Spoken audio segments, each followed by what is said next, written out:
সাম্প্রতিক দুটি ঘটনা বাংলাদেশে মিডিয়ার নিরপেক্ষতা নিয়ে আবারও বড় ধরনের প্রশ্ন তুলেছে।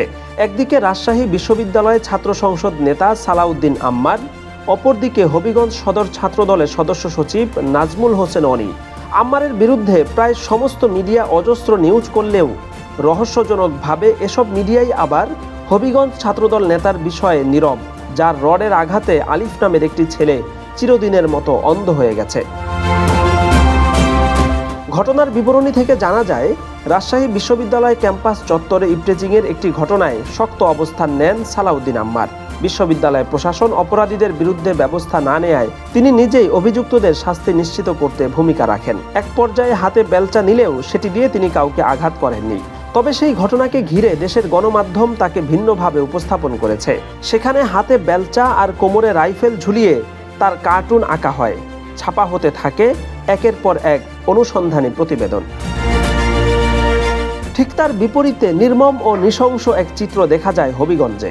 এনসিপি নেতৃবৃন্দ সেখানে অবস্থানকালে হবিগঞ্জ সদর থানা ছাত্রদলের সদস্য সচিব নাজমুল হোসেন অনির নেতৃত্বে হামলা চালানো হয়।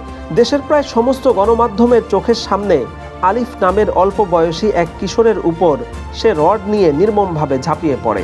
তার রডের আঘাতে আলিফ নামের ছেলেটি চিরদিনের জন্য অন্ধ হয়ে গেলেও অভিযুক্ত ছাত্রদল নেতাকে গ্রেফতার তো দূরে থাক, মূলধারার গণমাধ্যমে নজর বুলালে মনে হবে দেশে এমন কোনো ঘটনাই ঘটেনি।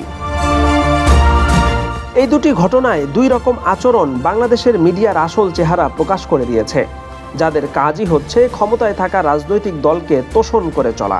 আম্মারের ঘটনায় যেখানে তিলকে তাল বানিয়ে একের পর এক নিউজ করা হয়েছে, সেখানে আলিফকে অন্ধ করে দেয়া ছাত্রদল নেতার ক্ষেত্রে গণমাধ্যম রহস্যজনক নীরবতা পালন করছে। মূলত এ ধরনের দ্বিমুখী আচরণের কারণেই বাংলাদেশের গণমাধ্যমের উপর থেকে সাধারণ মানুষের আস্থা উঠে যাচ্ছে এবং এ সমস্ত গণমাধ্যমের সামাজিক মাধ্যমের কমেন্ট বক্স মানুষের গালি চর্চার একটি আদর্শ ক্ষেত্রে পরিণত হয়েছে।